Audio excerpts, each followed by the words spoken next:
Hello, it's Kate Fox from Fox Graphics Design and Marketing. Welcome to our latest edition of the Authentic You series. And today I have Stephen Allan. Do you want to say hello? Hello, everybody. Welcome. Welcome to our 6 questions. And I think I'm just going to jump in with these ones. First of all, Steve and I have known each other for quite a few years. So it's probably about 5 or 6 years now, isn't it? Feels like quite a while. It's quite a while. Anyway, what makes you smile, Steve? Lots of things make me smile, but in general, because I'm a bit of a perfectionist, things that make me smile are when things are going well, whether that's in life, business, or when plans come together. I just like things to go in the right direction. And when I see the results of that, that always makes me smile. Well, that's different. Thank you. And not so smiley. When did you last cry and why? Well, this is a tough question, thinking about when I cry, because I can't really think of many times that I've cried. But just over a year ago, I stepped down from the board of the charity that I founded in 2006 called Outdoor Lads, which is an outdoor pursuits charity for gay men. And after all those many years on the board and stepping down and handing over the reins, it brought a tear to my eye, and I did have a little cry. Oh, well, is it? I get that. It would be emotional. All those, yeah, and also that's something that you've put your heart and soul into, isn't it? It's not business. It's a different. It is, and of course, Yeah. back in the day, I had a real passion for the outdoor sports, but being on the board for so long, Mm, it was associated with a chore, and I fell out of love with doing the sports. So the idea was I step down, and then I can have that little break, and then I can get back into it and really enjoy it again, rather than feeling like it's got this chore of being on the board linked to it. yeah, no. And also things have they have a they some things can run its course and that of it, but also emotional as well. Absolutely. Okay, so book, podcast, art gallery, or museum, which would you like to choose to recommend? Um, Well, I was going to have this is always a tough one for me because I'm not a big reader, and I do like the odd museum, but given the fact that I've read a book or I'm reading a book at the moment, which is probably the first one I've ever read in my life, I thought I would talk about it.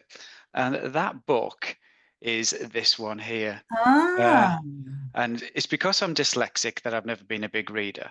But actually, reading a book which is all about dyslexia and is written for dyslexics to be able to read, but is talking really about how dyslexics are going to take over the world, which of course appeals to me. So mm, it's endorsed by people like Richard Branson, and it's when it looks at really the fact that a lot of the things in society and what we're doing work-wise now are all going to be taken over by AI and computers over the next couple of years. But the few things that are not going to be are those that are really in tune with people with dyslexic brains. So it's all the entrepreneurial, managing people and those kind of things, the creative thinking. Yes, exactly, Kate.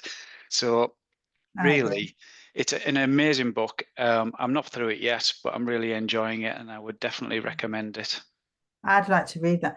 I always well I know I'm how I am, but um uh since I've become a designer, I realized that I'm very much number dyslexic. So telephone numbers on business cards is quite interesting. I phone the person on the end of the before I go to print. I phone to make sure that the number that I've got written on the business card is the right number, the right person picks up the phone. But when I was at university, I discovered that the majority of the people who are uh, on the design and the creative bent, and on the courses we were on, everybody was dyslexic, and it was different levels of it and different areas of it, but it was quite normal, and it was like, oh, it was like wonderful. I'm a normal person with all these people, but it's nothing I've ever sort of been had had it officially sort of labeled or whatever. It's in my when I was younger, it didn't exist. So that book sounds brilliant. I should have a look at that. It's really good because it helps people identify dyslexia as well. And the big part of it is how they're teaching teachers to identify dyslexic students and how to tailor the learning to dyslexic brains for them to be able to take the information on in a way that helps them. But the most interesting thing for me is, of course, we're taking over the world. So it's the fact that every business is going to want to employ a dyslexic thinker. And if they can't find a dyslexic thinker, they're going to want people to think like dyslexics, because that's what's going to be needed in the workforce in the future. Is it actually been stated that really that It has. dyslexics? Is it That's what only in that book? it's definitely. It's Or actually is it a general is this a general thing? it's this lady who wrote the book, Kate Griggs. She founded a charity called Made by Dyslexia, which is all about dyslexic thinking. And that's basically the mantra of what they're saying and what they're doing. And it's endorsed by some of the biggest dyslexic thinkers in the world. So, of course, Sir Richard Branson and others. And um, even one of the things that they actually did, and I don't know if I should be mentioning this on here, but they set up a shop, a big thing that said dyslexic sperm bank, because of course everybody's going to want dyslexics, and they want people to have dyslexic children. It's an interesting thing. You should definitely have a read. Well, when I put this on YouTube, I do click the adult only thing, so we'll be okay. Okay, moving on quickly. What is the best compliment a client has ever said to you? Well, for me, this has got to be when they talk about the work that we do. And I don't mean me, I mean the team. So this is when I get a comment from a customer that says that somebody went above and beyond, or this person has done an excellent job, or this person is a real asset to you, or those kind of comments are the ones that are amazing for me, because what I'm getting then is almost the 360 feedback on how the team are doing when they're actually representing the company in front of our Mm. clients. And I can mention it now. We've just turned 25, so we had a bit of a celebration. And a lot of clients were in the room and hearing our journey, and a lot of clients had very similar comments to that, talking about the team, desperate to meet some of our team that had only ever spoken to on the phone, so that they could put a face to the name. So it was very nice to hear those comments, and of course it's wonderful that the customers feel that way. Brilliant. I've just switched the timer off, so we better chomp on. It's my fault I talk too much.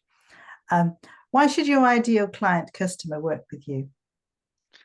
Um, This is a difficult one that doesn't sound like blowing our own trumpets when we answer the question, but it's about You're allowed we to. we take pride in developing a trusted partnership with our customers to really understand them, because the function that we provide is something that's core to their business and they're outsourcing it to us.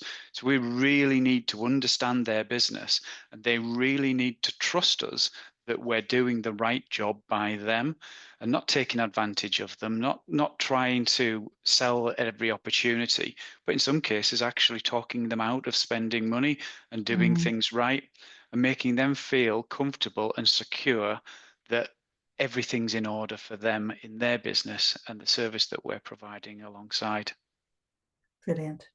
Which leads on lovely to our last question, which is what is your business and how can people contact you? Where do you hang out? So my business is Linton Technologies, and we are proactive IT support company. So as I just mentioned, been in business 25 years last month. So it was a big milestone for us. Thank you very Massive. much. It's massive. We've got two offices, Stoke and Manchester, and from those two offices, we do service most of the UK, Mm. and most of our business has come to us through referrals and recommendations. which is always a big plus for us, because it means that we're doing the right job when people are shouting about what we do. But typically, what we actually do is we provide IT support and services and consultancy around anything that's connected to a network or a cloud. And we make sure that those services are customized for the business that we're working for, and not just putting a one size fits all solution into a business. Yes, everybody probably uses email, or everyone's using Google or 365 for their email, but how it's configured and set up is different for every single one of our clients. And it's a That's interesting. security first approach, and that's what's really important.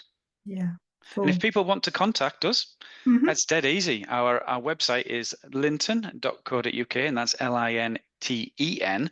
And the telephone number 0161 503 5050, and our email address is hello@linton.co.uk. Brilliant. And social media? Well, social media, I think you're going to dispute this one, but I feel like I'm of that age where social media, I don't really do a huge amount on it. But you will find us on LinkedIn. You will Yeah, find us on Facebook. You will find us on Instagram. And that's all with the tag of Linton. brilliant. Okay, thank you very much. Very interesting and lovely to see you again. And should we tell everybody that you're sitting in the 30-degree heat or not? You can, but I don't want to get people too envious. But yes, I am sitting in the Canaries at the moment. Oh, yes, right. I mean, the first thing I said to Steve today was, it's freezing today. He goes, well, I'm not. I said actually no comment because I didn't want No to rub it comment. in. That's right. You were, yeah, that's right. Anyway, correct. So we've probably gone way over time, but never mind. These interviews and chats are about being authentic, and we've definitely been authentic today. So thank you for coming today, Steve. Is it Steve or Stephen? Do you prefer? Generally, Stephen. I thought it was. That's why I kept changing back to Stephen. Thank you for coming, and basically I'll wrap this up, and thank you everybody for listening. It's Kate Fox. Normally I do a spiel about what I do, but basically I'm design and marketing, and you can find me on LinkedIn, all socials, and website is foxgraphicsdesign.com. So I will keep it short today. So that's lovely. Thank you very much for coming. Thank you. Thank you. Bye.